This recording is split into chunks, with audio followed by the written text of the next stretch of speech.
នៅសល់តែខ្មែរយើងមួយទេដែលតែរលាយបាត់ពុយពងខ្ញុំនិយាយគិតមើលមកឯខាងកើតនៅទល់ត្រឹមកញ្ចេះនេះអាស្រ័យហេតុនេះគឺយើងនេះគឺជាតិរបស់យើងគឺសត្រូវចង់តែលេបចង់តែរបាក់យកទាំងអស់ហ្នឹងដែលគេឃើញថានៅលើទឹកដីយើងនឹងមានសម្បត្តិធម្មជាតិវាច្រើនដូចប្រាសាទនានាទាំងអស់យកមើលស្រុកសៀមមានឯណា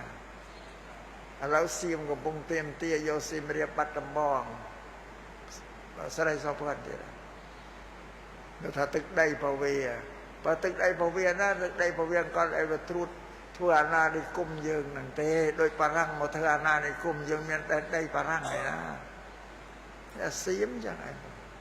មានតែដីវាណាសួរវាពូជវាមកពីណាមានពូជកើតនៅលើទឹកដីហ្នឹងឯណាមួយសួរតើមិនបានចង់បានទឹកដីយើងតែគេចង់បានទឹកដីយើងគេឃើញសេដ្ឋកិច្ចវាហូរចូលឲ្យគេហ្នឹងសេដ្ឋកិច្ចពីប្រាសាទណាខ្ញុំមានជាមួយអ្នកទេសចរមកមើលមួយឆ្នាំមានប្រមាណខ្ញុំមើលបានផលអត់ប្រមាណជួររស់អីតែអាហ្នឹងសេដ្ឋកិច្ចពីប្រាសាទបានគេចង់បានណាស់ណាខ្ញុំមានអញ្ចឹងបងរួយ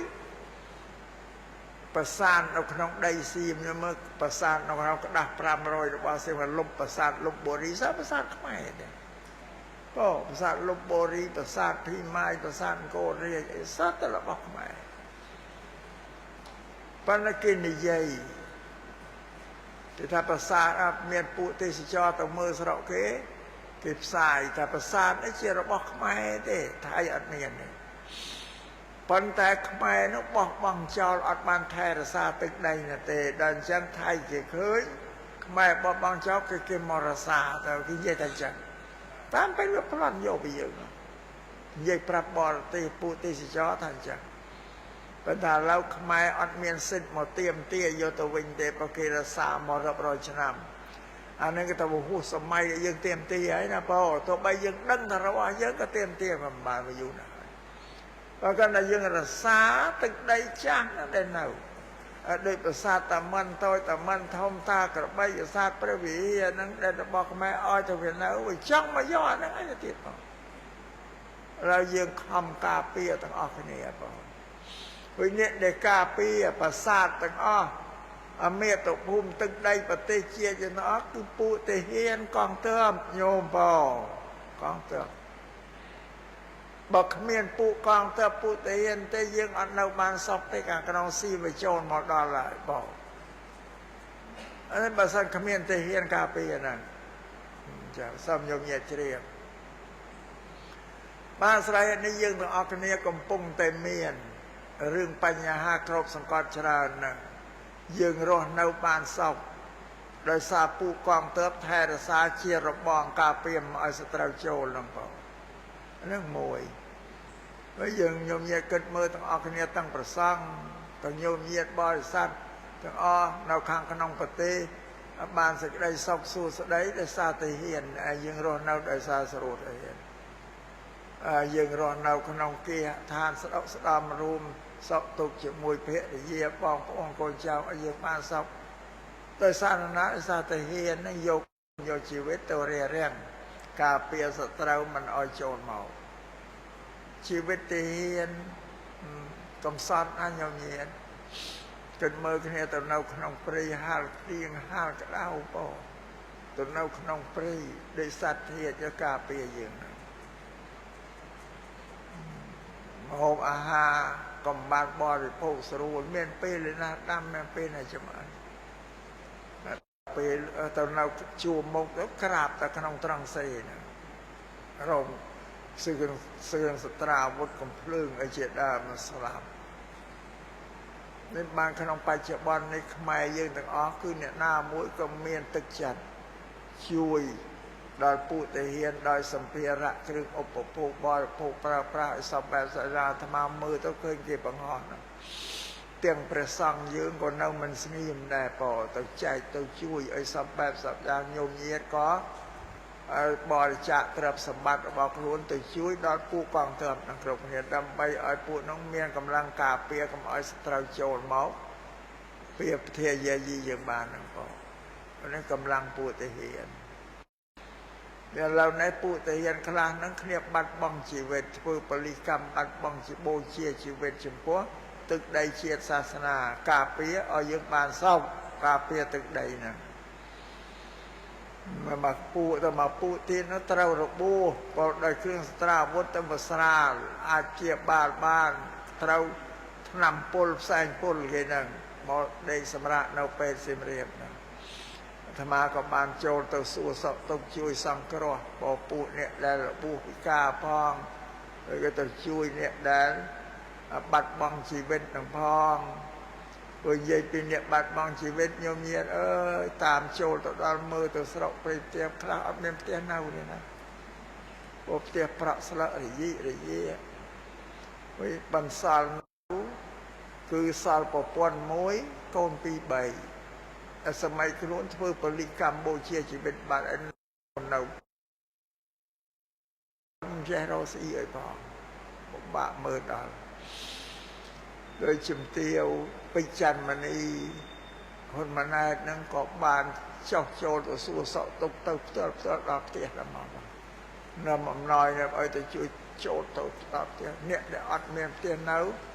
ចំណាយប្រាក់ទិញផ្ទះដែលគេធ្វើបណ្ដាអាសន្នលក់ឲ្យហ្នឹងណាឲ្យមកនៅអ្នកដែលអត់សោះហើយណាជួយបានសេចក្តីទុកនេះវាក្របសង្កត់មកលើឲ្យយើងមួយអង្គនេះជាពិសេសគឺរដ្ឋាភិបាលដែលលោកត្រូវទទួលត្រង់រងនៅសេចក្តីទុករបស់ប្រជាពលរដ្ឋនោះទ្រព្យសង្កត់ផងវិញណាមួយយើងមិនជួយតែពួកកងទ័ពណានៅពួកជនភាសាញញាតរាប់ពាន់ណាគ្រួសារមកនៅតាមវត្តតាមអារាមអីកអែបប្រែកផងអាត្មាក៏នាំជំនួយអំណោយទៅជួយដែរដល់ទៅឃើញក៏ពិបាកមើលយ៉ាងអស់យ៉ាងធម្មតាមនុស្សយើងចេញចោលផ្ទះណាញោមញាតយើងមិនក៏សម័យខ្មែរក៏ហប់ដឹងហើយចេញចោលផ្ទះទៅមានមកបង្វិចទៅអង្គក៏បានយកទៅពិស័ព្ទធាតគោក្របីឯនៅក្នុងផ្ទះហ្នឹងពិបាកណាស់ចេញចោលពីសង្គ្រាមទៅនោះទៅកេលកាឬទៅហាលភ្លៀងខែណាទៀតហាលភ្លៀងទៀតវេទនាសពបែបនេះពួកជនភាសាតែនេះយើងអ្នកដែលបានសោកហើយគឺចិត្តយើងនឹងពោមើលឃើញសេចក្តីទុក្ខរបស់កងទ័ពផងរបស់ប្រជាប្រដ្ឋភាសាផងយើងចេះតែជួយបរិច្ចាគទ្រព្យសម្បត្តិធនធានទៅជួយញាតិបើទៅជួយញាតិរបស់យើងហ្នឹងត្រង់នេះជាមេរៀនដែលប្រពន្ធលោកបញ្រៀនយើងឲ្យយើងសង្គ្រោះញាតិមេរៀនដែលលោកបញ្រៀន5ហៅពលី5ពលីគឺការបូជាការជួយហ្នឹង5ទី1ញាតិតែពលីយើងសង្គ្រោះញាតិអ្នកក្រខ្សត់កំសត់ទុកគាត់ញាតិរបស់យើងដែលភៀសសង្គ្រាមឬអីសត្វតែភារកិច្ចដែលយើងត្រូវជួយសង្គ្រោះប្រពន្ធលោកបញ្រៀនចឹងជួយសង្គ្រោះញាតិឲ្យបានរស់បានសុខស្រួលដោយសារទឹកចិត្តដោយមេត្តាធម៌របស់ព្រះយើងហ្នឹងជួយសង្គ្រោះទី2អតិថិពលីគឺយើងទទួលរយៈភ្ញៀវពលឺដែលមកកាន់ផ្ទះយើងញាតិមិត្តពីឆ្ងាយជិតមកដល់ផ្ទះយើងប្រពន្ធលោកថាឲ្យយើងធ្វើបាយសម្លម្ហូបអាហារឲ្យទទួលរយៈភ្ញៀវពលឺហ្នឹងមកលោកបញ្រៀនមួយជួយអ្នកដែលក្រីក្រមួយជួយញាតិដែលមកលេងផ្ទះយើងណាបើញាតិដែលលេងទៅលើឲ្យជួយទៅទទួលរយៈដោយបាយដោយសម្លម្ហូបអាហារបើលោកហាមแล้วก็មកយកស្រាទៅទទួលដល់បានទេញោមតែដល់ភ្ញៀវ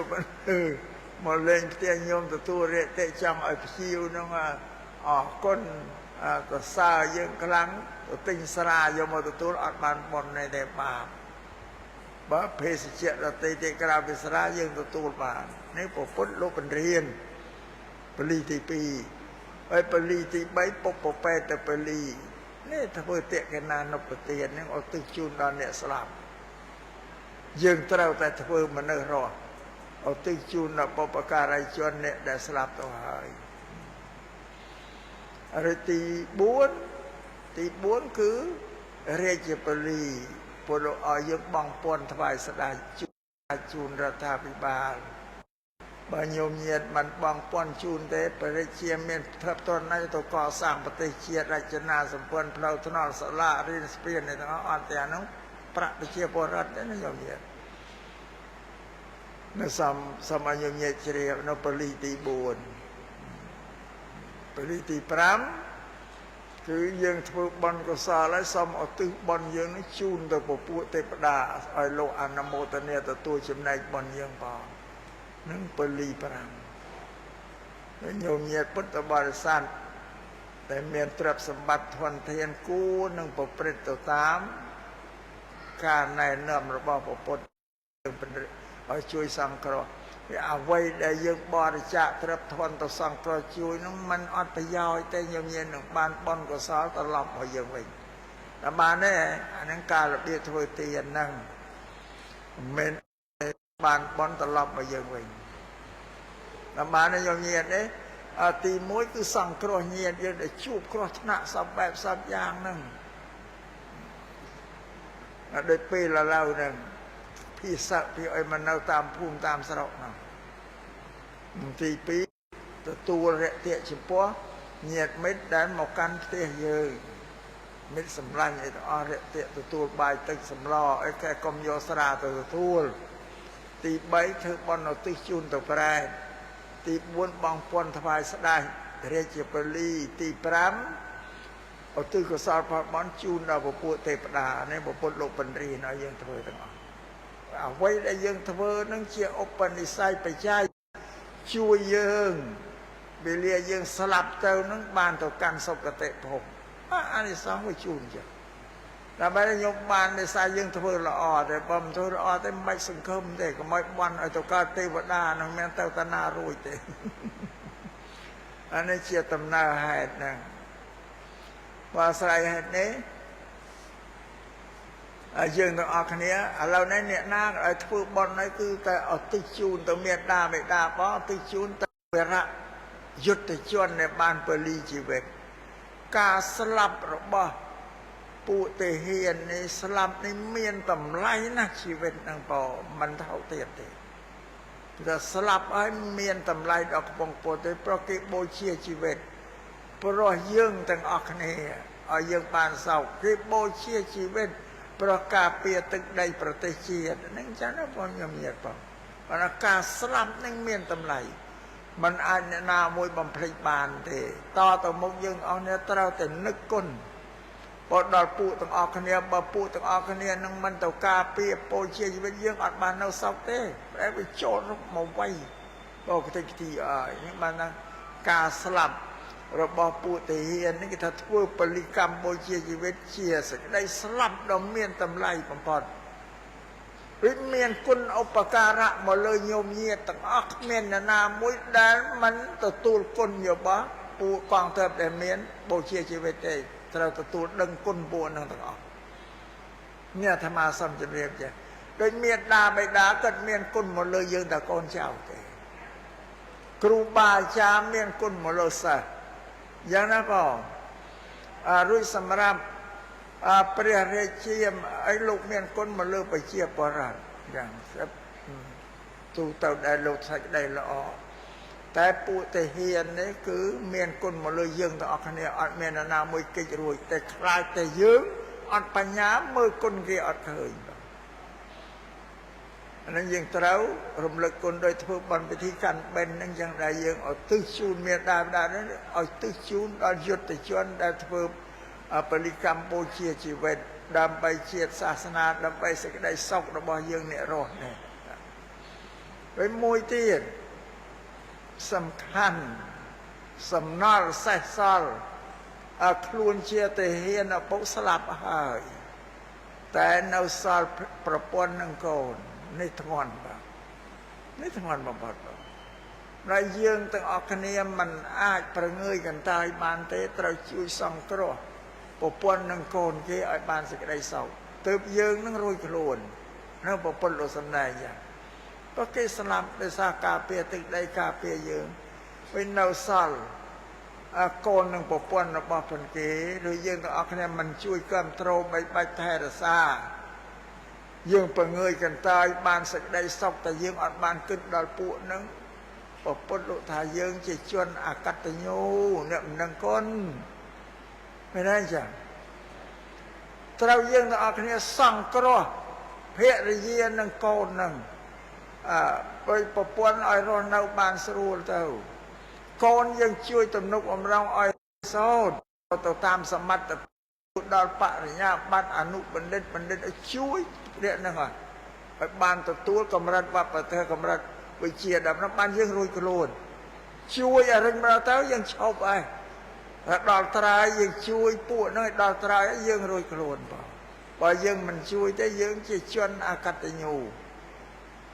យើងអត់ដឹងគុណទេឬពួកជនអកតញ្ញូនេះ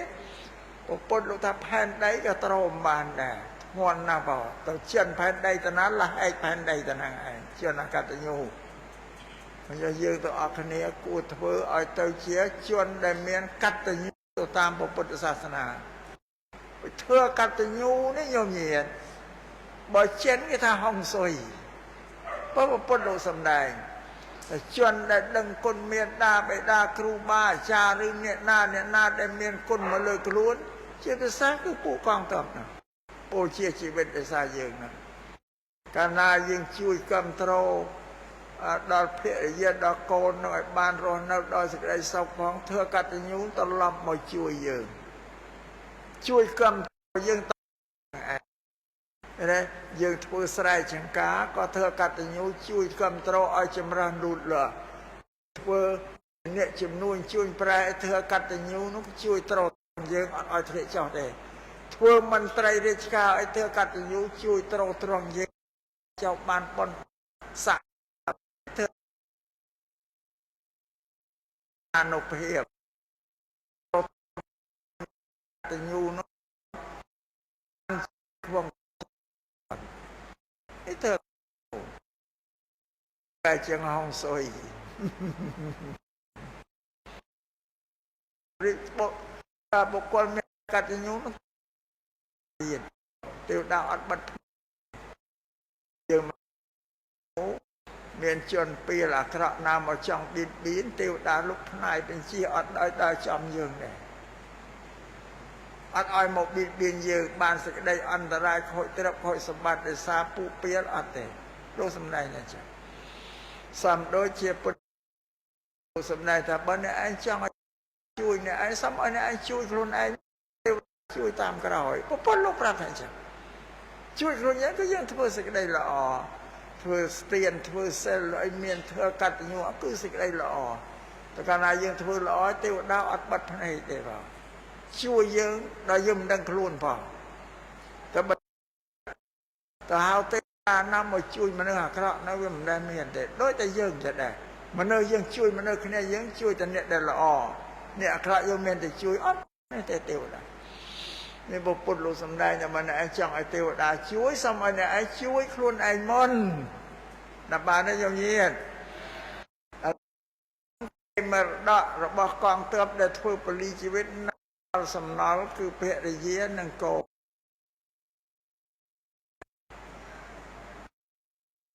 លៀនញោមឲ្យចំណាយម្នាក់តែទៅជួយពួកនឹងបានញោមឲ្យត្រង់គុំបំភ្លេចទៅពួកនឹងវធម្មរៀនបានអនុបណ្ឌិតបានយើងរួចត្រាជីវិតសុខបញ្ញាតែជួយឲ្យមានបញ្ញាបានសម្បត្តិបនស័កអស់ចឹងជាករដែលត្រូវគេដែលសងជាកោបណ្ឌពុរិយរដ្ឋលោកបានគូចឹងបើលោកគិតគូត្រូវជួយទៀតបងហើយវាបោលើសលប់សម្រាប់ការនៃជីវិតហ្នឹងបងឲ្យខ្ញុំបានសុខពូនឹងមានស្គាល់សុភមង្គលអីញោមអើយសម្ពត់ខោអាវអីក៏បានល្អមកអាក៏ គ្នាបានសម្លៀកអមមកហូបអាហារល្អមានផ្ទះឲ្យនៅស្រួលទៅនេះយើងដឹងគុណតបគុណយ៉ាងតាមបែបពុទ្ធសាសនាបើអញ្ចឹងកុំឲ្យភ្លេចណាញោមញាតណាបងម៉ែអោគ្នាស្លាប់អស់ទៅហើយនៅសល់ប្រពន្ធកូនយើងអត់រវល់អត់មើលឃើញជួយនេះសោះអូជាជនអកតញ្ញូផែនដីក៏ត្រយើងអត់បានទេទៅចិនតណាបែកទៅនឹងឯងបោធ្លាក់ស្រុតទៅកាន់នរកហ្នឹងអញ្ចឹងសូមឲ្យញោមញាតអស់គ្នាធ្វើម៉េចឲ្យខ្លួនយើងជាបុគ្គលដែលមានកតញ្ញូធ្វើចំពោះមេត្តាបិតាចាអ្នកដែលមានគុណនឹងយើងជាពិសេសគឺទេហ៊ានហ្នឹងឯងអោស្លាប់ទៅហើយយើងគាត់ធ្វើតេកណានុប្រធានជូននោះតែអានៅរស់នោះវាត្រូវការប្រើប្រាស់ដូចតែយើងในជីវិតជួយអានឹងឲ្យបានសុខបានសួស្តីសិរីមង្គលគ្រប់គ្នាទាំងអស់បង